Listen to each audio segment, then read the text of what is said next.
Okay hello everyone welcome back. ప్రీవియస్గా మనం ఇప్పుడు ఏపీ కానిస్టేబుల్ మెయిన్స్ ఎగ్జామినేషన్ ఇంకొక 1 day గ్యాప్తో ఉంది కదండి. సండే ఎగ్జామినేషన్ జరగబోతుంది కదా.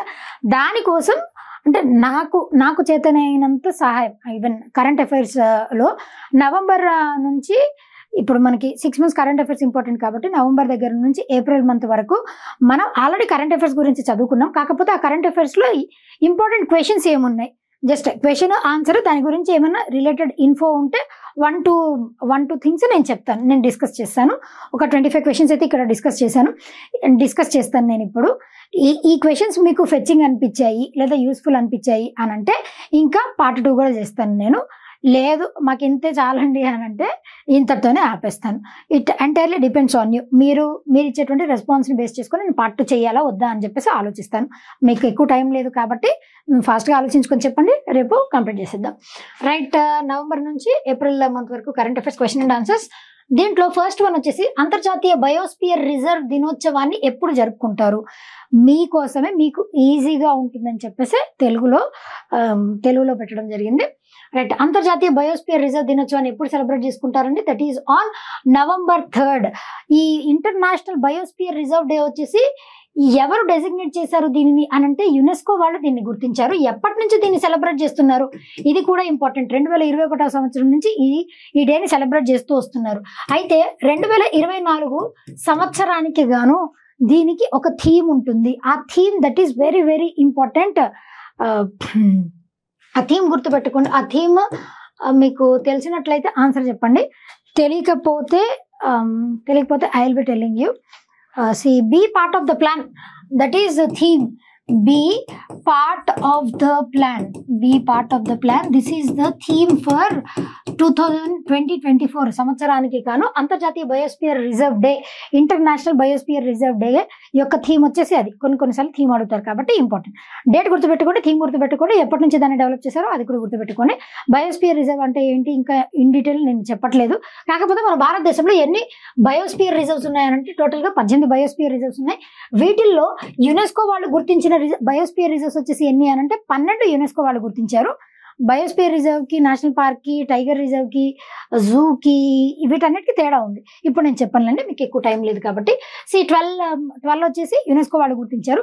దీంట్లో లార్జెస్ట్ వన్, అదేవిధంగా ఫస్ట్ వన్ వచ్చేసి ఏదండి అని అంటే బయోస్పియర్ రిజర్వ్ మన భారతదేశం నుంచి ఇట్ ఈజ్ నీలగిరీస్. ఈ నీలగిరీస్ అన్నది కేరళ, కర్ణాటక, తమిళనాడు వీటికి మధ్యలో ఉంటుంది అది వచ్చేసి.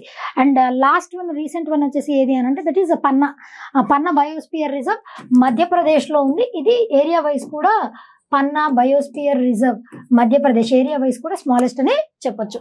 దిస్ ఈజ్ ఆల్ అబౌట్ అంతర్జాతీయ బయోస్పియర్ రిజర్వ్స్ గురించి. ఏ సంవత్సరంలో భారత ప్రభుత్వం అధికారికంగా నవంబర్ 26 దినోత్సవంగా ప్రకటించింది? ఏ సంవత్సరం? It is in the year 2015. ఇది గుర్తుపెట్టుకోండి. మనము బాగా ఎగ్జైట్ అయ్యి ఏం చేస్తాము, భారత ప్రభుత్వం నవంబర్ 26 రాజ్యాంగ దినోత్సవం అనగానే మన రాజ్యాంగాన్ని అడాప్ట్ చేసుకుంది 1949, 26th November 1949 అడాప్ట్ చేసుకుంది. కేమ్ ఇన్ టు ఎఫెక్ట్ ఎప్పుడు అనంటే 26th January 1950. ఈ రెండింటికి తేడా ఉంది.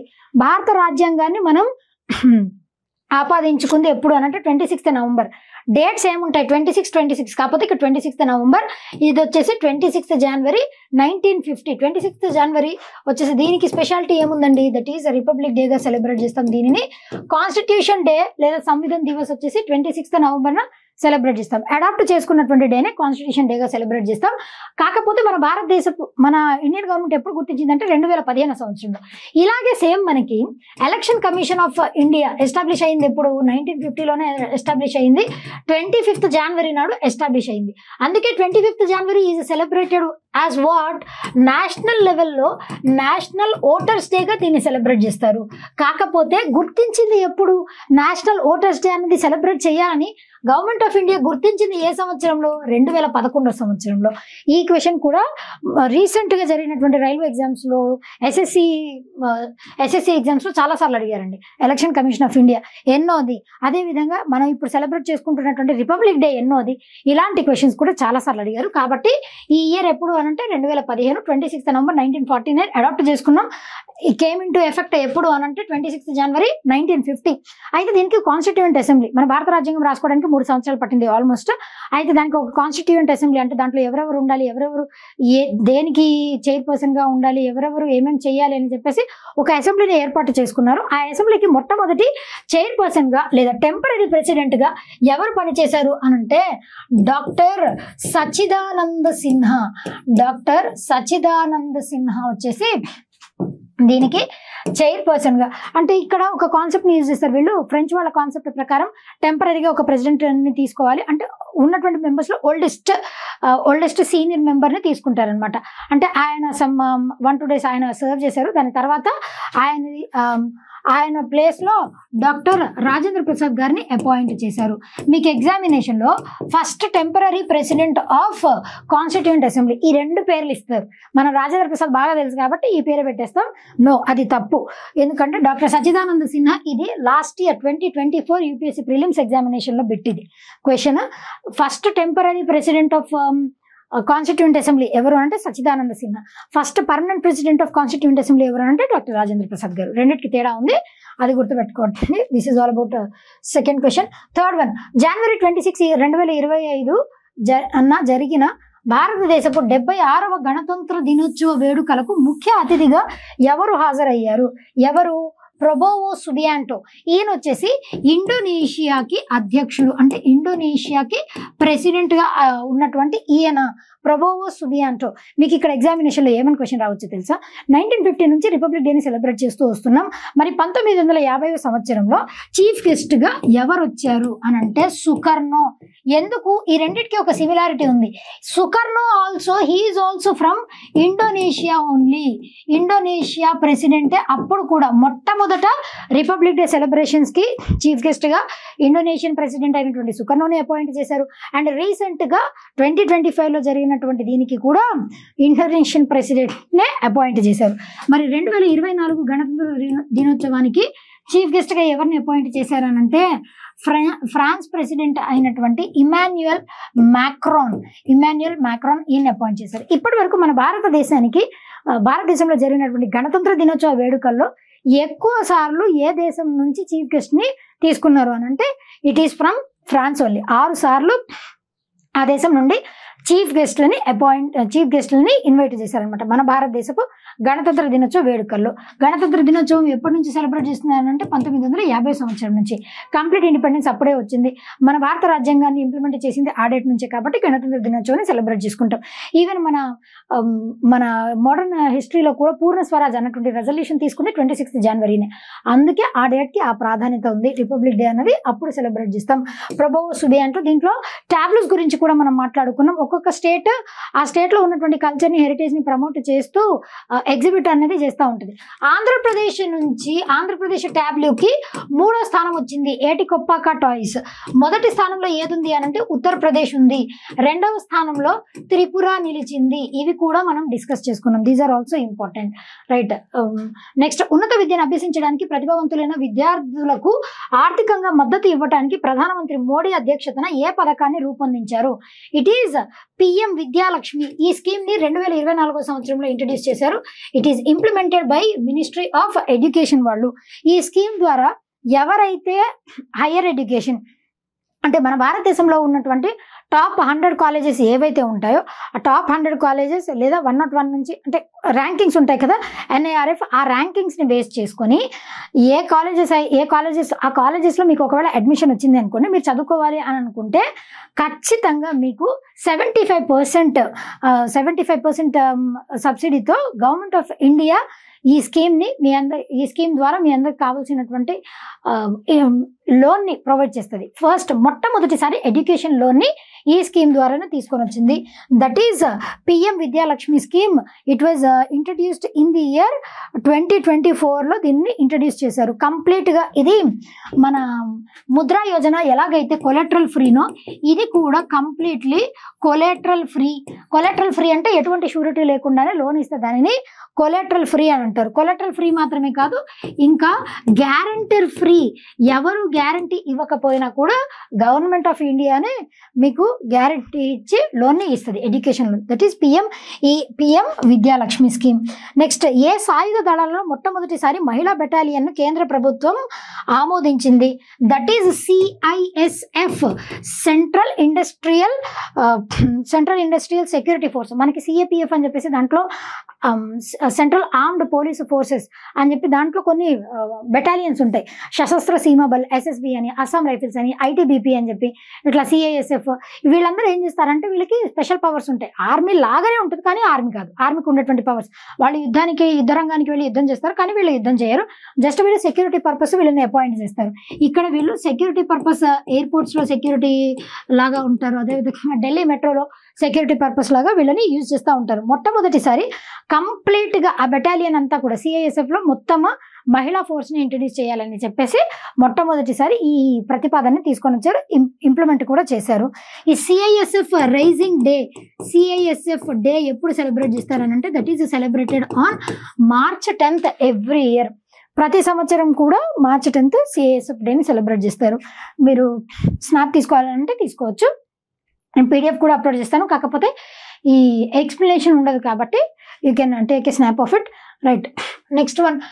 ఏ రాష్ట్రాల్లో అగ్నిమాపక సేవలను విస్తరించడానికి మరియు ఆధునీకరించడానికి కేంద్ర హోంమంత్రి అమిత్ షా ఇన్ని కోట్లను ఆమోదించారు? ఛత్తీస్గఢ్, ఒడిశా మరియు వెస్ట్ బెంగాల్.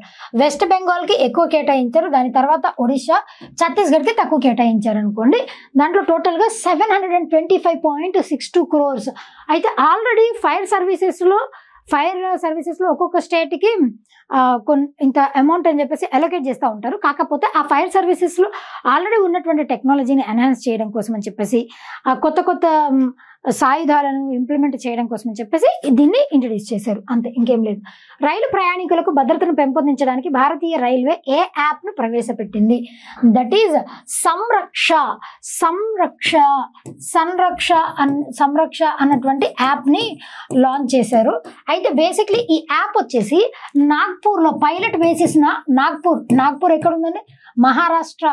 ఈ నాగ్పూర్ డివిజన్ లో పైలట్ బేసిస్ ని దీన్ని ఇంట్రడ్యూస్ చేశారు. నాగ్పూర్ కి ఒక నిక్ నేమ్ కూడా ఉంది, దట్ ఈస్ ఆరెంజ్ సిటీ అన్న నాగ్పూర్ అన్న both are same. Orange city international స్థాయిలో ఎప్పుడు కూడా అక్కడ ఆరెంజ్ ఫెస్టివల్ జరుగుతూ ఉంటుంది, అందుకే ఆరెంజ్ సిటీ అని పేరు. వైడ్ వెరైటీ ఆఫ్ ఆరెంజెస్ అక్కడ దొరుకుతాయి. నాగ్పూర్ డివిజన్ లో పైలట్ బేసిస్ దీన్ని టెస్ట్ డ్రైవ్ చేశారు. పైలట్ బేసిస్ అంటే ఏంటి అంటే ఇప్పుడు ఏదైనా ఒక స్కీమ్ ని తీసుకొని వచ్చారనుకోండి, పైలట్ బేసిస్ ని ఇంప్లిమెంట్ చేశారు ఇక్కడ కొన్ని ప్రాంతాల్లో అని చెప్పేసి అని అంటాం. అది వర్కౌట్ అయ్యింది అని అంటే పైలట్ బేసిస్ ఇంకా ఆల్ ఓవర్ ద స్టేట్ లేదా ఆల్ ఓవర్ ఇండియా దాన్ని ఇంప్లిమెంట్ చేస్తారు. ఇక్కడ కూడా నాగ్పూర్ డివిజన్ లో దీన్ని టెస్ట్ డ్రైవ్ చేసి చూసారు, అంటే పైలట్ బేసిస్ ని అక్కడ ఫస్ట్ ఇంట్రడ్యూస్ చేశారు, అది వర్కౌట్ అయ్యింది. ఆల్ అక్రాస్ ఇండియా దీన్ని ఇంట్రడ్యూస్ చేశారు. ఇది ఎవరి సేఫ్టీ కోసం? ఈ రైల్వేస్ లో ప్రయాణించేటువంటి వాళ్ళ సేఫ్టీ కోసం, ప్యాసింజర్స్ కోసం, అదేవిధంగా రైల్వే ఎంప్లాయీస్ వాళ్ళ సేఫ్టీ కోసం సంరక్ష. అదేవిధంగా రైల్ మదద్ అని చెప్పేసి ఇంకొక యాప్ కూడా ఉంది. రైల్ మదద్ ప్యాసింజర్స్ ఎక్స్క్లూజివ్ గా ట్రైన్ లో ట్రావెల్ చేసేటువంటి ప్యాసింజర్స్ వాళ్ళకి క్విక్ గా, ఇప్పుడు ఎవరికైనా ఏదైనా సహాయం అర్జెంట్ గా అవసరమైంది వాళ్ళకి ఈ రైల్ మదద్ ఈ యాప్ త్రూ హెల్ప్ చేస్తారు. ఇదంతా కూడా ట్రైన్ లో ట్రావెల్ చేసేటువంటి ప్రయాణికులకి సహాయకంగా ఈ యాప్స్. అలా కాకుండా ట్రైన్ కి ఒక ప్రొటెక్షన్ యాప్ వచ్చేసి ఏంటి, ఆ సిస్టమ్, ట్రైన్ కి ప్రొటెక్షన్ సిస్టమ్ వచ్చేసి ఒకటి ఉంది, దాని పేరే Kavach is the train protection system. ఒక ట్రైన్ ఇంకో ట్రైన్ ఇట్లా వచ్చి గుద్దుకోకుండా కొలైడ్ అయ్యేటువంటి ప్రక్రియని ఆపి డైవర్ట్ చేసేటువంటి సిస్టమే, టెక్నాలజికల్ సిస్టమే కవచ్, ఆపరేషన్ కవచ్. అది ట్రైన్స్ కోసం, ఇది ట్రైన్లో ట్రావెల్ చేసేటువంటి ప్యాసింజర్స్ కోసం. ఇది సంరక్ష, అదేవిధంగా రైల్ మదద్, ఈ రెండు గుర్తుపెట్టుకోండి. మొట్టమొదట ఇండియన్ రైల్వేస్ ని ఎప్పుడు, ఏ సంవత్సరంలో ప్రవేశపెట్టారు? In the year 1853. Father of Indian railways అని ఎవరికి పేరు? లార్డ్ లార్డ్ డలౌసీ గారికి పేరు. ఎక్కడి నుంచి ఎక్కడి వరకు ఈ ట్రైన్, ముంబై నుంచి థానే వరకు ఎన్ని కిలోమీటర్స్? 34 కిలోమీటర్స్. ఇవన్నీ కూడా ఇంపార్టెంట్ ఇండియన్ రైల్వేస్ గురించి గుర్తుపెట్టుకోండి. ఇంకా దీంట్లో యూజ్ చేసినటువంటి ఇంజిన్స్ టోటల్గా 3 ఇంజిన్స్ దీన్ని యూజ్ చేశారు. అవన్నీ కూడా ఎస్ అన్నటువంటి నేమ్తోనే ఉంటాయి. ఒకటి సాయిబా, ఇంకొకటి సుల్తానా, ఇంకొకటి సింధ్, సాయిబా, సుల్తానా, ఇట్లా 3 ఇంజిన్స్ అన్ని కూడా ఎస్ అన్నటువంటి పేరుతోనే ఉంటాయి. అవి కూడా ఇంపార్టెంట్. రైట్. క్షిపణులు, డ్రోన్లు, రాకెట్లు మరియు మోటార్లు వంటి వైమానిక ముప్పులను ఎదుర్కోవడానికి ఇజ్రాయెల్ అభివృద్ధి చేసిన అధిక శక్తి లేజర్ ఆయుధ వ్యవస్థను ఏమని పిలుస్తారు? దట్ ఈస్ ఐరన్ బీమ్ లేదా ఐరన్ డోమ్. దీనిని ఇంప్లిమెంట్ చేసింది 2006వ సంవత్సరం తర్వాత ఇజ్రాయెల్ దేశం వాళ్ళు దీన్ని ఇంప్లిమెంట్ చేశారు. ఇది ఐరన్ డోమ్ అంటే జస్ట్ ఇలా డోమ్ షేప్ లో ఉంటుంది, కాకపోతే అది కనపడదు, ఫిజికల్ గా కనపడదు, ఐరన్ తో తయారు చేసింది కాదు. ఏ దేశం అయినా సరే వీళ్ళ మీద అటాక్ చేయడానికి ట్రై చేశారనుకోండి, వీళ్ళు ఏం చేస్తారనంటే వీళ్ళ దగ్గర బ్యాలిస్టిక్ మిసైల్స్ ఉంటాయి. బ్యాలిస్టిక్ మిసైల్ అంటే ఏంటి? ఏ మిసైల్ అయితే ఇట్లా పారాబోలిక్ పాత్, ఈ పాత్ లో వెళ్తుందో దాన్ని బ్యాలిస్టిక్ మిసైల్ అంటాం. క్రూజ్ మిసైల్ అంటే ఇట్లా స్ట్రైట్ గా వెళ్తే దాన్ని క్రూజ్ మిసైల్ అని అంటాం. ఇట్లా ballistic missiles short range, medium range, long range, అట్లా ఎంత రేంజ్ నుంచి వస్తున్న బ్యాలిస్టిక్ మిసైల్స్ వాటిని ఫస్ట్ ట్రాక్ చేసి వాటికి అగేన్స్ట్ గా, ఆ మిసైల్ కి అగేన్స్ట్ గా ఈ దేశం వాళ్ళు ప్రయోగిస్తారు. That is iron dome. Recent గా ఈ కాన్సెప్ట్ ని బేస్ చేసుకుని యుఎస్ గవర్నమెంట్ వాళ్ళు గోల్డెన్ డోమ్ అని చెప్పేసి తీసుకొని రానున్నారు. ఇక్కడ బ్యాలిస్టిక్ మిసైల్స్ మాత్రమే కాదు, ఇంకా వేరే అన్నిటి నుంచి కూడా వాళ్ళు కాపాడుకోవడానికి గోల్డెన్ డోమ్ అని చెప్పేసి యుఎస్ అధ్యక్షుడు అయినటువంటి డొనాల్డ్ ట్రంప్ గారు అనౌన్స్ చేశారు, డెవలప్ చేయబోతున్నాం మేము అని చెప్పి. గోల్డెన్ డోమ్ వచ్చేసి యుఎస్ది, ఐరన్ డోమ్ వచ్చేసి ఇజ్రాయెల్ది. గుర్తుపెట్టుకొని మర్చిపోవద్దు. సూపర్ 6 ఎన్నికల హామీల ప్రకారం అర్హత కలిగిన కుటుంబాలకు ఏటా 3 ఉచిత ఎల్పిజి సిలిండర్లను అందించే దీపం 2 ఏ రాష్ట్రం ప్రారంభించింది? Andhra Pradesh. It is of course ఈ సూపర్ 6 కాన్సెప్ట్ నేను చెప్పాను ఆల్రెడీ. చాలా మంది కమెంట్స్ చేస్తున్నారు, లైక్ ఈ స్కీమ్స్ ని ఇంప్లిమెంట్ చేయట్లేదు, పేర్లే చెప్తున్నారు. there will be time for everything. ఈ స్కీమ్స్ లో కొన్ని స్కీమ్స్ ని ఆల్రెడీ ఇంప్లిమెంట్ చేస్తున్నారు, అస్సలు ఇంప్లిమెంట్ చేయలేదని ఏం కాదు. ఈ సిలిండర్, ఫ్రీ గ్యాస్ సిలిండర్స్, అదేవిధంగా ఫ్రీ పవర్, ఇవన్నీ కూడా ఇంప్లిమెంట్ చేస్తున్నారు మెల్లమెల్లగా. what things at what times happen, that things at that time happen కదా, మీ అందరికి తెలిసింది. కాబట్టి జరుగుతాయి, అన్నీ జరుగుతాయి. కంగారు మీరు కంగారు పెట్టుకోవద్దు, టెన్షన్ పెట్టుకోవద్దు. సరే, సూపర్ 6 అన్నటువంటి కాన్సెప్ట్ డిఫరెంట్ రంగాల వాళ్ళకి, అంటే ఇప్పుడు ట్యాప్ వాటర్ కనెక్షన్ వాళ్ళ కోసం కూడా వాళ్ళది ఒకటి. అదేవిధంగా అన్నదాత అంటే రైతుల కోసం బీసీ సంరక్షణ చట్టం ఇది వన్ ఆఫ్ ద స్కీమ్స్. అదేవిధంగా మహాలక్ష్మి కాన్సెప్ట్ ద్వారా ఈ ఉచిత గ్యాస్ సిలిండర్, అదేవిధంగా ఫ్రీ ట్రాన్స్పోర్ట్ సర్వీసెస్ వాళ్ళకి 1500 రూపాయలు, తల్లికి వందనం ద్వారా 15,000 రూపాయలు సంవత్సరానికి అందజేయడం, ఇవన్నీ కూడా. అదేవిధంగా పూర్ టు రిచ్ అన్నటువంటి కాన్సెప్ట్ కూడా another one. Tap water connection, Annadata, అదేవిధంగా యువనేస్తం అని 20 లక్షల ఉద్యోగాలని తీసుకొని రావడం, అందించడం కోసం అని చెప్పేసి గవర్నమెంట్ ఆఫ్ ఆంధ్రప్రదేశ్ అనుకుంది. ఇవి సూపర్ 6 కాన్సెప్ట్. మీకు ఎగ్జామినేషన్లో ఏదైనా సూపర్ క్వశ్చన్ ఎలా అడగవచ్చు అని అంటే, సూపర్ 6 ఆంధ్రప్రదేశ్ గవర్నమెంట్ ఏర్పాటు చేసినటువంటి సూపర్ 6లో లేని స్కీమ్ వచ్చేసి ఏంటి అలా అడగవచ్చు, లేదా ఉన్న స్కీమ్స్ ఏవేవి సూపర్ 6లో భాగం అలా అడిగినా కూడా ఇవన్నీ గుర్తుంటే మీరు ఆన్సర్ చేయగలుగుతారు. ఇంప్లిమెంట్ చేయలేదు కదా అండి, మేము గుర్తుపెట్టుకోలేదు అని అంటే మాత్రం you lose your mark. Just మనము ఎగ్జామినేషన్కి చదువుకోవాలి అంతే, ఎగ్జామ్లో ప్రజెంట్ చేయాలి, ఉద్యోగం తెచ్చుకోవాలి, అంతవరకు మాత్రమే న్యూట్రల్గా ఉండి చదువుకోండి అంతే, ఎక్కువ హార్ట్కి తీసుకోవద్దు. It is not good for us. కాబట్టి రైట్. నెక్స్ట్ వన్, ఆంధ్రప్రదేశ్ ముఖ్యమంత్రి చంద్రబాబు నాయుడు గారు ఏ ప్రదేశాల నుండి sea plane demo flight operation ప్రారంభించారు? ఏ ప్రాంతం నుంచి? It is from Prakasam barrage, especially from Vijayawada నుంచి శ్రీశైలం వరకు across Prakasam barrage. Sea plane అంటే మీకు తెలుసు కదా, వాటర్ ఉంటుంది కింద, ఆ వాటర్ మీద ఈ ప్లేన్స్ ని ఎగరేస్తారనమాట. That is sea plane. అంటే జనరల్ గా మనము ఈ ప్లేన్స్ టేక్ ఆఫ్ చేయాలి అని అంటే, ప్లేన్స్ టేక్ ఆఫ్ చేయాలంటే కింద రోడ్ ఉంటుంది, ఇక్కడ రోడ్ లేకుండా వాటర్ మీద వీళ్ళు టేక్ ఆఫ్ చేయడం, వాటర్ మీదే ల్యాండ్ చేయడం, వాటిని సీ ప్లేన్స్ అని అంటాం. దీనివల్ల ఏమవుతుంది అని అంటే, వాటర్ బాడీస్ని యూజ్ చేసుకొని ఎక్కడెక్కడైతే వాటర్ బాడీస్ ఉంటాయో వాటిని కనెక్ట్ చేసుకుంటూ వెళ్ళడం. ఆ సీ ప్లేన్ టెక్నిక్ అనేది ఆల్రెడీ కేరళలో ఎప్పుడో ఉంది, ఆంధ్రప్రదేశ్ స్టేట్ గవర్నమెంట్ అనేది రీసెంట్గా దీన్ని ఇంప్లిమెంట్ చేశారు. దీనివల్ల మేజర్గా ఏం జరుగుతుంది అని అంటే టూరిజం డెవలప్ అవుతుంది. టూరిజం డెవలప్ అయింది అని అంటే ఆటోమేటిక్గా ఎక్కువ మందికి ఉద్యోగాలు వస్తాయి. ఆ స్టేట్ యొక్క జీడిపి కూడా, ఎకానమీ కూడా డెవలప్ అవుతుంది. నెక్స్ట్ వన్, భారతదేశపు ఎన్నో ప్రధానమంత్రి మరియు 24వ ఆర్థిక మంత్రిగా పనిచేసిన మన్మోహన్ సింగ్ గారు మరణించారు. 13th ప్రైమ్ మినిస్టర్గా పనిచేశారు ఈయన మన్మోహన్ సింగ్ గారు. అయితే మన్మోహన్ సింగ్ గారు చీఫ్ ఎకనామిక్ అడ్వైజర్గా పనిచేశారు. అదేవిధంగా పివి నరసింహారావు గారి టైం పీరియడ్ అప్పుడు పివి నరసింహారావు గారు ఈయన ప్రైమ్ మినిస్టర్గా పనిచేసినప్పుడు ఆయనకి కూడా ఎకనామిక్ అడ్వైజర్గా, చీఫ్ అడ్వైజర్గా పనిచేశారు. అదేవిధంగా ఆర్బీఐకి గవర్నర్గా కూడా మన మన్మోహన్ సింగ్ గారు పనిచేశారు. మీకు ఎగ్జామినేషన్లో ఈయన గురించి క్వశ్చన్ ఎలా అడగొచ్చానంటే ఏ ప్రధానమంత్రి ఆర్బీఐ గవర్నర్ నుంచి ప్రధానమంత్రి అయినటువంటి వ్యక్తి ఎవరు? మన్మోహన్ సింగ్. ఈ క్వశ్చన్ చాలాసార్లు అడిగారు ఇదివరకు ప్రీవియస్ ఎగ్జామినేషన్స్లో. ఆయన ఆర్బీఐ గవర్నర్గా పనిచేశారు. ఈవెన్ ఎకనామిక్ మినిస్టర్ ఆఫ్ ఈయన నిర్మలా సీతారామన్ గారి లాగా కూడా పనిచేశారనమాట. ఎగ్జాక్ట్గా ఫినాన్స్ మినిస్టర్ లాగా కూడా పనిచేశారు. అదేవిధంగా చీఫ్ ఎకనామిక్ అడ్వైజర్గా పనిచేశారు. ప్లానింగ్ కమిషన్లో కూడా మనకి ఇప్పుడు ప్లానింగ్ కమిషన్ ప్లేస్లో నీతి ఆయోగ్ వచ్చింది కదా, ప్లానింగ్ కమిషన్లో ఇనీషియల్లీ మెంబర్గా పనిచేశారు. దాని తర్వాత డెప్యూటీ చైర్పర్సన్గా కూడా ఈయన పనిచేశారనమాట ప్లానింగ్ కమిషన్లో. అట్లా అన్ని సాధించినటువంటి ఈయన రీసెంట్గా the age of 92 I guess రీసెంట్గా మరణించారు because of age old ailments. He's from Punjab అంటే ఆ ప్రాంతం నుంచి he was the prime minister అయినప్పుడు కూడా ఈయనకు ఒక స్పెషాలిటీ ఉంది. ఆర్బీఐ గవర్నర్ నుంచి ప్రైమ్ మినిస్టర్ స్థాయికి ఎదిగినటువంటి వ్యక్తి ఈయన. అదేవిధంగా మొట్టమొదటి first non Hindu to become prime minister of India ఎవరు అనంటే హీఈస్ మన్మోహన్ సింగ్. ఇది ఈయన గురించినటువంటి ఇంపార్టెంట్ ఫ్యాక్ట్స్. భారత grand master D Gukesh, this is very important, ఇది గుర్తుపెట్టుకోండి.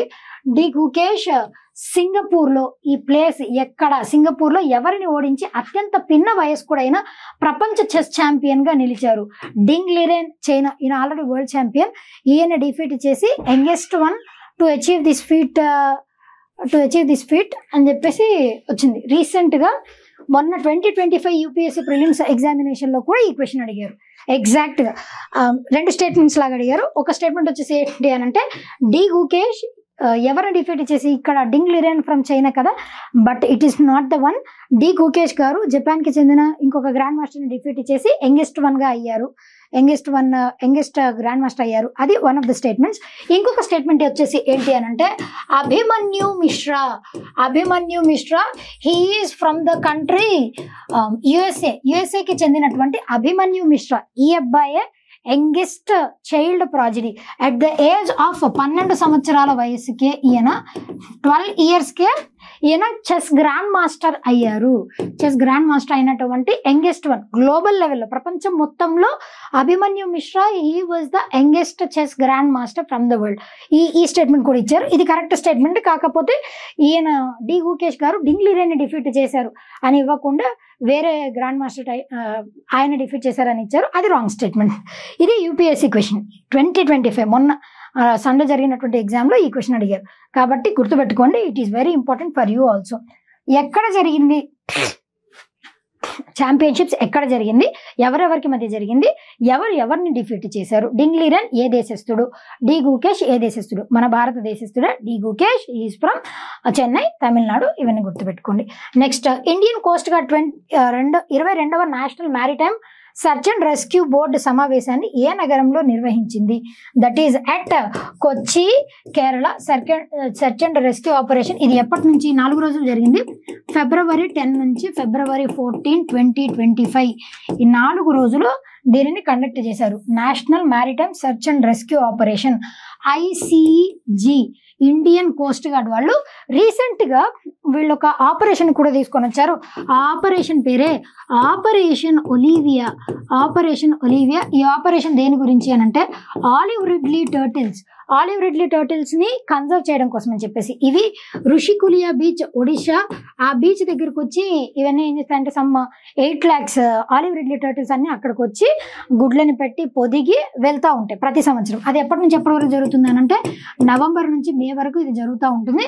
దానికోసం అని చెప్పేసి ఆపరేషన్ అలివే, ఇది ఇప్పుడు కాన్సెప్ట్ కాదు, చాలా సంవత్సరాల నుంచి ఐసీజీ వాళ్ళు దీన్ని ఇంప్లిమెంట్ చేస్తున్నారు. అంటే అవి అక్కడికి వచ్చినప్పుడు చుట్టుపక్కల ఉన్నటువంటి డాగ్స్ హైనాస్ ఇవన్నీ కూడా వాటిని అటాక్ చేయకుండా వాటిని సేఫ్ గార్డ్ చేయడానికి ఆపరేషన్ ఒలివియా ఐసీజీ వాళ్ళు దీన్ని ఇంట్రడ్యూస్ చేశారనమాట. ఇది కూడా ఇంపార్టెంట్, ఇది రీసెంట్ కరెంట్ అఫేర్ కాబట్టి నేను ఇక్కడ డిస్కస్ చేశాను.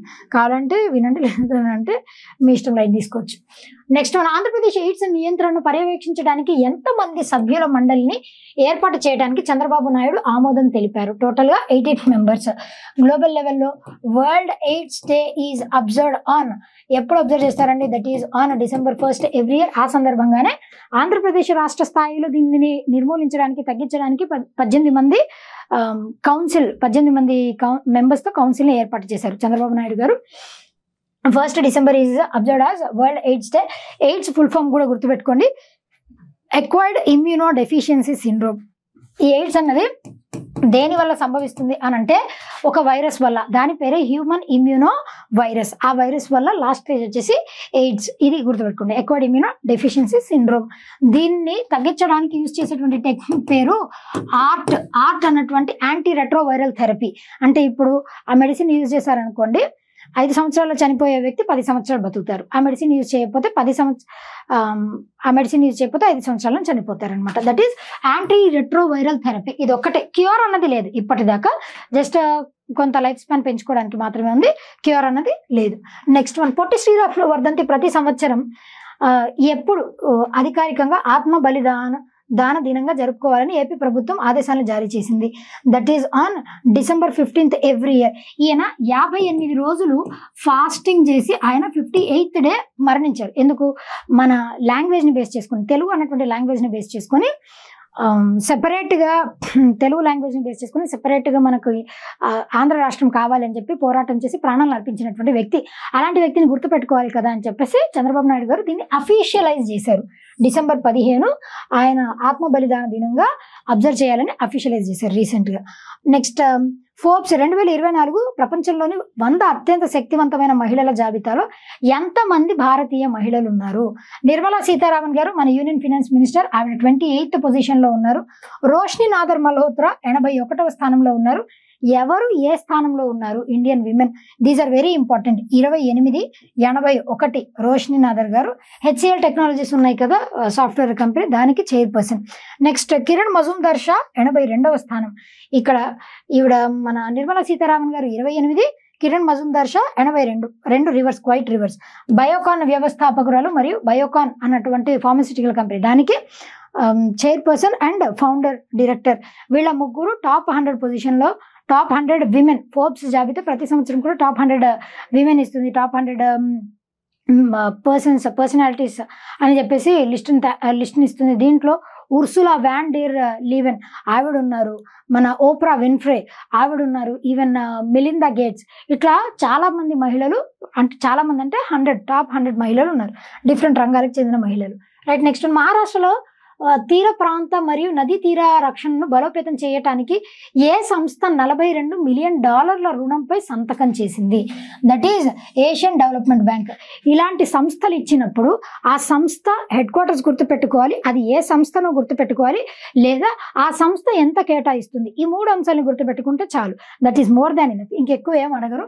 ఏడీబీ ఎప్పుడు ఎస్టాబ్లిష్ చేశారంటే 1966. దీని హెడ్ క్వార్టర్స్ వచ్చేసి ఎక్కడున్నాయి అని అంటే దోస్ ఆర్ మాండల్యాంగ్, మనీలా, ఫిలిప్పైన్స్ లో దీని హెడ్ క్వార్టర్స్ అనేవి ఉన్నాయి. ఎంత సైన్ చేసింది? $42 మిలియన్. మహారాష్ట్రలోని తీర మరియు కోస్టల్ ఏరియాస్ ని డెవలప్ చేయడానికి ఇంత శాంక్షన్ చేసింది మహారాష్ట్ర కోసం. That is Asian development bank. Jammu Kashmir లోని దాల్ లేక్ చాలా ప్రాధాన్యత ఉంది కదండి. దాల్ లేక్ ఏమని పేరు? జ్యువెల్ ఆఫ్ శ్రీనగర్ అని కూడా దీనికి పేరు, దాల్ లేక్. అదే విధంగా లేక్ ఆఫ్ ఫ్లవర్స్ అని కూడా దీనికి పేరు. దాల్ లేక్ అనేది చాలా మూవీస్ లో మనం చూస్తూనే ఉంటాం. దాల్ లేక్ ఇది ఎందుకు బాగా పాపులర్ అని అంటే టూరిజం. దీనివల్ల టూరిజం కొన్ని రెట్లు సమ్ 100 కొన్ని రెట్లు పెరిగింది, సమ్ 20, 30, 50 అన్ని రెట్లు పెరిగింది బికాస్ ఆఫ్ దిస్ దాల్ లేకుండా. దాంట్లో అంటే కలర్డ్ బోట్ హౌసెస్ ఉంటాయి, కలర్ఫుల్గా బోట్ హౌసెస్ ఉంటాయి. చాలా సినిమాల్లో ఖుషి ఇట్లాంటి చాలా సినిమాల్లో కూడా మనకి ఇది కనిపించింది. షికారా అన్నది జల రవాణా సేవ, దట్ ఈస్ షికారా. ఏది స్టార్ట్ చేసింది అని అంటే it was started by Uber. Uber అన్నటువంటిది 2009వ సంవత్సరంలో యుఎస్ వాళ్ళు కాలిఫోర్నియా వీళ్ళు డెవలప్ చేసింది ఊబర్. మన భారతదేశంలో ఊబర్ సర్వీసెస్ ఎప్పటి నుంచి అమల్లోకి వచ్చాయనంటే ఇండియాలో 2013వ సంవత్సరం నుంచి ఊబర్ అమల్లోకి వచ్చింది.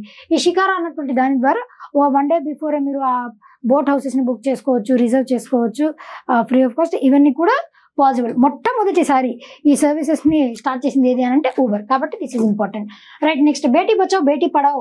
ఈ స్కీమ్ గురించి స్పెషల్గా నేను సెంట్రల్ గవర్నమెంట్ స్కీమ్స్ ఏవైతే ఉన్నాయో వాటిల్లో మేజర్గా విమెన్ స్కీమ్స్ అని చెప్పేసి, అగ్రికల్చర్ స్కీమ్స్ అని చెప్పేసి, గవర్నమెంట్ స్కీమ్స్ అని చెప్పేసి సెపరేట్గా నేను వీడియోస్ కూడా చేసి పెట్టాను. బేటీ బచావ్ బేటీ పడావ్ గురించి కూడా, ఈ స్కీమ్ గురించి కూడా మనం చెప్పుకున్నాం. కావాలంటే ఆ వీడియో మరలా చూడండి. బేటీ బచావ్ బేటీ పథకం ప్రారంభించారు 2015లో, రైట్. ఎక్కడ ప్రారంభించాడో కూడా చెప్పాను, పానిపట్ హర్యానాలో దీన్ని ప్రారంభించారు. లింగ నిష్పత్తి 918, సెక్స్ రేషియో ఎంత ఉంటే 2023 సంవత్సరానికి ఎంత పెరిగింది అంటే 930. వీళ్ళు తీసుకున్నటువంటి మెజర్స్ ద్వారానే 918 నుంచి 930కి ఇంక్రీజ్ అయింది. సెక్స్ రేషియోని ఇంప్రూవ్ చేయాలి. సెక్స్ రేషియోతో పాటు స్కూల్కి వెళ్ళేటువంటి స్కూల్ డ్రాప్ అవుట్స్ని తగ్గించాలి. అదేవిధంగా స్కూల్కి వెళ్ళేటువంటి అమ్మాయిల సంఖ్యను పెంపొందించాలి. అది మెయిన్ మోటో. ఇవి ఏ మినిస్ట్రీస్ దీన్ని ఇంప్లిమెంట్ చేస్తాయంటే టోటల్గా 3 మినిస్ట్రీస్ ఉంటాయి. Ministry of education, ministry of health and family welfare, ministry of women and child development. ఈ 3 మినిస్ట్రీస్ చాలా ఇంపార్టెంట్, గుర్తుపెట్టుకోండి. 2015 సంవత్సరంలో దీన్ని ఇంట్రడ్యూస్ చేశారు. ఈ 3 మినిస్ట్రీస్ దీన్ని ఇంప్లిమెంట్ చేస్తాయి, అది కూడా ఇంపార్టెంట్, రైట్. నెక్స్ట్ వన్, 2024 సాంస్కృతిక వారసత్వ పరిరక్షణకు యునెస్కో ఆసియా పసిఫిక్ అవార్డులను గెలుచుకున్న రాష్ట్రాలు ఏవి? ఇట్ ఈస్ తమిళనాడులో అబత్సాహయేశ్వర ఆలయం. దీంట్లో కూడా మనకి కేటగిరీస్ ఉన్నాయండి. Award of distinction. దీనికి ఏ రంగంలో వచ్చింది అని అంటే అవార్డ్ ఆఫ్ డిస్టింక్షన్, డిఫరెంట్గా డిస్టింక్షన్ ఆ రంగంలో వచ్చింది. మహారాష్ట్రలోని బైరామ్జీ జిజాబాయ్ పార్సీ, ఇది వచ్చేసి అవార్డ్ ఆఫ్ మెరిట్ ఈ కేటగిరీలో ఈ అవార్డు వచ్చిందనమాట. తమిళనాడులో ఈ అబాత్సాహయేశ్వర డిస్టింక్షన్ అంటే ఆల్రెడీ ఆ టెంపుల్ వచ్చేసి లార్డ్ శివ టెంపుల్. ఆ శివ టెంపుల్ని రివైవ్ చేసి బాగా డెవలప్ చేశారు. దానికి గాను ఈ అవార్డు వచ్చింది. అండ్ ఇది వచ్చేసి ఇక్కడ చారిటబుల్ బైరామ్జీ జిజాబాయ్ గారు వచ్చేసి ఎవరు? శివాజీ గారి తల్లి జిజాబాయ్ పార్సీ చారిటబుల్ ఇన్స్టిట్యూట్. ఈ చారిటబుల్ ఇన్స్టిట్యూట్ దీని ద్వారా ఫైనాన్షియల్ అసిస్టెన్స్ని అందజేస్తూ ఉంటారు. దానికి ఆర్డర్ ఆఫ్ మెరిట్ ఆ కేటగిరీలో అవార్డు లభించింది. యునెస్కో హెడ్ క్వార్టర్స్ వచ్చేసి ఇక్కడ ఉన్నాయండి. Those are situated at Paris, France. UNESCO world heritage site రికగ్నిషన్స్ని కూడా ఇస్తూ ఉంటుంది కదా, అవి కూడా important, right. Next one, NRE, that is non resident external. NRE full form గుర్తుపెట్టుకోండి, నాన్ రెసిడెంట్ ఎక్స్టర్నల్. ఎన్ఆర్ఓ అంటే నాన్ రెసిడెంట్ ఆర్డినరీ. ఈ అకౌంట్స్ని ఖాతాలను తెరవటానికి వీలుగా ప్రవాస భారతీయులు అంటే నాన్ రెసిడెంట్ ఇండియన్స్ వీళ్ళ కోసం ట్యాబ్ ఆధారిత డిజిటల్ ఆన్ బోర్డింగ్ ప్రక్రియను ఏ బ్యాంక్ ప్రారంభించింది? It was launched by the bank SBI. వాళ్ళ కోసం ఇక్కడ 2 అకౌంట్స్ అని చెప్పాం కదా, ఈ 2 ఒకటి ఎక్స్టర్నల్ అకౌంట్ ఏదైతే ఉందో దాని ప్రాధాన్యత ఏంటి అని అంటే ఎవరైతే భారతదేశం కాకుండా భారతదేశం అవుట్ సైడ్ ఇండియా ఎవరైతే సంపాదిస్తున్నారో వాళ్ళ కోసం ఓపెన్ చేసినటువంటి అకౌంట్. అంటే ఎన్ఆర్ఐస్ అయ్యే ఉండాలి. ఎన్ఆర్ఐస్ అయ్యే వేరే దేశం నుంచి వాళ్ళకి ఇన్కమ్ అక్కడ సంపాదిస్తూ ఉంటే వాళ్ళకి ఎన్ఆర్ఈ ఆ అకౌంట్. ఎన్ఆర్ఓ ఆర్డినరీ అని అంటే ఎన్ఆర్ఐస్ అంటే ఆల్రెడీ ఒకప్పుడు అక్కడ ఉండేసి ఇక్కడ మన భారతదేశం నుంచి ఎర్న్ చేస్తూ ఉంటే వాళ్ళకి ఎన్ఆర్ఓ అకౌంట్ని ఇస్తారనమాట. అది మేజర్ డిఫరెన్స్. ఎస్బీఐకి ఓల్డ్ నేమ్ వచ్చేసి ఏంటి అని అంటే it is also known by another name, that is imperial bank. Imperial bank నుంచి ఎస్బీఐకి ఏ ఇయర్లో రీనేమ్ చేశారు? 1955 సంవత్సరంలో నేషనలైజ్ చేసి రీనేమ్ చేశారు. ఇంపీరియల్ బ్యాంక్ అన్నది ఎన్ని బ్యాంకుల యొక్క కలయిక? Bank of Bombay, bank of Calcutta, bank of Madras, ఈ 3 బ్యాంకుల యొక్క కలయికే ఇంపీరియల్ బ్యాంక్. దాన్ని ఎస్బీఐగా 1955 సంవత్సరంలో రీనేమ్ చేశారు. ఇది కూడా చాలాసార్లు ఎగ్జామినేషన్స్ లో అడిగారు. ఇప్పుడు ఎస్బీఐకి చైర్పర్సన్ గా ఎవరున్నారు అని అంటే చల్లా శ్రీనివాసులు శెట్టి, సిఎస్ శెట్టి ఎస్బీఐకి చైర్పర్సన్ గా ఉన్నారు. ఇది కూడా గుర్తుపెట్టుకోండి, వెరీ ఇంపార్టెంట్. నెక్స్ట్, ఆసియాలోని అతిపెద్ద ఏరోస్పేస్ మరియు రక్షణ ప్రదర్శన అయిన ఏరో ఇండియా 15వ ఎడిషన్ ఏ నగరంలో జరిగింది? దట్ వాజ్ కండక్టెడ్ అట్ బెంగళూరులో జరిగింది. Yelahanka air force station. దీని థీమ్ వచ్చేసి ఏంటి అని అంటే runway to a billion opportunities. Runway, ఇప్పుడు ప్లేన్స్ దిగాలంటే రన్వే కావాలి కదా, ఇక్కడ ఆ థీమ్తోనే తీసుకున్నారు, రన్వే టు బిలియన్ ఆపర్చునిటీస్. ఇది వచ్చేసి బైఎన్నియల్ దీన్ని కండక్ట్ చేస్తారు. బైఎన్నియల్ అంటే ఏంటి? 2 సంవత్సరాలకు ఒకసారి కండక్ట్ చేస్తే దాన్ని బైఎన్నియల్ అంటారు. బైయాన్యువల్ అంటే సంవత్సరంలో 2 సార్లు కండక్ట్ చేస్తే దాన్ని బైయాన్యువల్ అని చెప్పేసి అని అంటారు. ఏరో ఇండియా అంటే మన భారతదేశం మాత్రమే కాకుండా వేరే దేశాల వాళ్ళు కూడా ఇక్కడికి వచ్చి మన భారతదేశంలో ఉన్నటువంటి టెక్నాలజీ, వాళ్ళ దేశంలో ఉన్నటువంటి టెక్నాలజీని కంపేర్ చేసుకొని పరస్పరంగా ఏమన్నా ఉంటే షేర్ చేసుకోవడానికి ఆపర్చునిటీస్, అట్లా ఆపర్చునిటీ లాగా ఇది పనిచేస్తుంది అనమాట. నెక్స్ట్, ప్రధానమంత్రి మోడీ ఏ రాష్ట్రంలో 2 లక్షల కోట్ల ప్రాజెక్టులను ప్రారంభించారు? ఏ రాష్ట్రం? ఆంధ్రప్రదేశ్. దీంట్లో కీలక ప్రాజెక్టులు వచ్చేసి దేని గురించి అని అంటే green hydrogen hub, industrial hub, drug park. ఇవి ఈ 3 వేటి కోసం 2,000 కోట్ల రూపాయలు వెచ్చించి మోడీ గారు ఆంధ్రప్రదేశ్ రాష్ట్రాన్ని కేటాయించారంటే green hydrogen hub, industrial hub, అదేవిధంగా డ్రగ్ పార్క్. ఇవి important.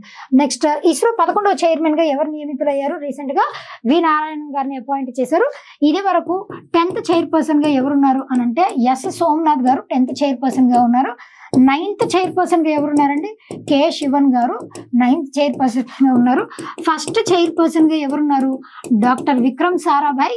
He serve as the first chairperson of ISRO.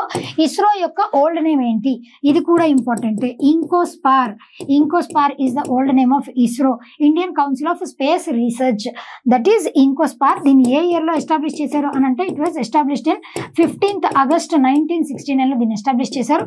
దీని హెడ్ క్వార్టర్స్ వచ్చేసి ఎక్కడ ఉన్నాయండి అని అంటే those are situated at Bengaluru, Karnataka. ఇస్రోకి ఎక్కువ సంవత్సరాలు చైర్పర్సన్ గా పనిచేసినటువంటి వ్యక్తి ఎవరు అని అంటే Satish Dhawan. Longest serving chairperson వచ్చేసి సతీష్ ధావన్ గారు. ఆయన పేరు మీదగానే సతీష్ ధావన్ స్పేస్ సెంటర్ ఉంది శ్రీహరికోట, ఆంధ్రప్రదేశ్ నుంచి. ఇది కూడా ఇంపార్టెంట్. ఇవన్నీ కూడా ISRO related important things. Next, last one, Ramsar convention on wetlands కింద గుర్తింపు పొందిన వెట్లాండ్ నగరాల ప్రపంచ జాబితాలో చోటు దక్కించుకున్న మొదటి 2 భారతీయ నగరాలు వచ్చేసి ఏంటి? ఒకటి ఇండోర్, ఇంకొకటి ఉదయపూర్. ఇండోర్, ఉదయపూర్. ఇక్కడ సేమ్ ఇండోర్ వచ్చేసి it is in Madhya Pradesh. Indoor is also known as it is cleanest city. Swachh Sarvekshan awards లో ఎక్కువ సార్లు క్లీనెస్ట్ సిటీ అవార్డుని గెలుచుకున్నటువంటి సిటీ ఇండోర్. ఇండోర్ లో కూడా మనకి చాలా లేక్స్ ఉన్నాయి. ఆ లేక్స్ కన్జర్వ్ చేసినందుకు దీన్ని అసలు ఇట్లా ఒక సిటీని గుర్తించాలి అని అంటే టోటల్ గా 6 క్రైటీరియా ఉంటాయి. ఆ 6 క్రైటీరియా సాటిస్ఫై చేస్తేనే ఇట్లా రామ్సర్ కన్వెన్షన్ సిటీ అక్రిడేషన్ అన్నది ఇస్తారు. మన భారతదేశం నుంచి ఈ రెండింటికి వచ్చాయి. సైట్స్ అనట్లా, రామ్సర్ సైట్స్ అనట్లా, సిటీస్ అంటున్నాము. సిటీస్ వేటికి అక్రిడేషన్ ఇచ్చింది అని అంటే దట్ ఈజ్ ఇండోర్ ఒకటి, ఇంకొకటి ఏంటి అని అంటే దట్ ఈజ్ ఉదయ్పూర్. ఉదయ్పూర్ వచ్చేసి ఎక్కడ ఉందండి? Udaipur situated at Rajasthan. ఉదయ్పూర్కి ఏమని పేరు? సిటీ ఆఫ్ లేక్స్ అని దీనికి పేరు. ఈ రెండింటిని కన్సర్వ్ చేయడం కోసం అని చెప్పేసి రామ్సర్ సిటీ అక్రిడేషన్ దీనికి ఇచ్చారు. అయితే ఇక్కడ రామ్సార్ సైట్స్, దీని గురించి రామ్సార్ సైట్ కన్వెన్షన్ గురించి కొన్ని ఇంపార్టెంట్ పాయింట్స్ ఉన్నాయి, అవి నేను డిస్కస్ చేస్తాను. రామ్సార్ సైట్ కన్వెన్షన్ వచ్చేసి 2 ఫిబ్రవరి, దీన్ని సైన్ చేసింది 2 ఫిబ్రవరి 1971. రామ్సార్ అన్నటువంటి ప్లేస్ లో. రామ్సార్ ఎక్కడుందండి అని అంటే ఇరాన్ లో ఉంది. Iran capital city Tehran, Iranian riyal. అయితే దీన్ని ఇంప్లిమెంట్ చేసింది ఎప్పటి నుంచి అని అంటే 1975వ సంవత్సరం నుంచి దీనిని ఇట్ కేమ్ ఇంటూ ఎఫెక్ట్ 1975. మరి మన భారతదేశం ఏ సంవత్సరంలో జాయిన్ అయింది, మెంబర్ కంట్రీ అయింది అని అంటే ఇండియా ఆ మెంబర్ ఎప్పుడు 1982వ సంవత్సరంలో. భారతదేశంలో ఇప్పుడు టోటల్ గా ఎన్ని నెంబర్ ఆఫ్ రామ్సార్ సైట్స్ ఉన్నాయనంటే total number of Ramsar sites in India total number of Ramsar sites in India 89, భారతదేశంలో మాత్రమే. ఫస్ట్ రామ్సర్ సైట్స్ గుర్తింపు పొందినటువంటి సంస్థలు ఇవి మన భారతదేశం నుంచి ఏ ఉన్నాయనంటే దట్ ఈజ్ ఒకటి కెలేడియో నేషనల్ పార్క్, అదేవిధంగా ఇంకొకటి చిల్కా లేక్, ఒడిషా నుంచి Chilika lake Odisha, Keoladeo national park Rajasthan, Keoladeo national park Rajasthan. Next వీటి గురించి ఒక రిజిస్టర్ ఉంది, that is Montreux record. Montreux record is the register that ఏమైనా సరిగా పర్ఫామ్ చేయకపోతే వీటికంటే ఒక రిజిస్టర్ని మెయింటైన్ చేస్తారు. ఆ రిజిస్టర్ పేరే మాంట్రెక్స్ రికార్డ్. ఇది కూడా ఇంపార్టెంట్. ఇవన్నీ కూడా రామ్సర్ సైట్ కన్వెన్షన్ గురించి ఇంపార్టెంట్ ఫ్యాక్ట్స్. ఇంతవరకు గుర్తుపెట్టుకోండి. రామ్సర్ సైట్ కన్వెన్షన్ గురించి can take a snap of it. ఇవన్నీ important, right? This is all about today's session. ఇది మన మేజర్గా ఈ కరెంట్ అఫైర్స్లో మేజర్ క్వశ్చన్స్ ఇవాళ డిస్కస్ చేసాం. ఇంకా మీకు ఫర్దర్గా కావాలి అంటే యూ కెన్ కమెంట్. రేపటి సెషన్లో మళ్ళీ నేను డిస్కస్ చేస్తాను. ఓకే, ఈ పీడిఎఫ్ కావాలంటే మన టెలిగ్రామ్ ఛానల్లో జాయిన్ అవ్వండి. Thereby will be providing the PDF also. That's all for today. Keep watching your channel learners pro by Reshma, and thank you.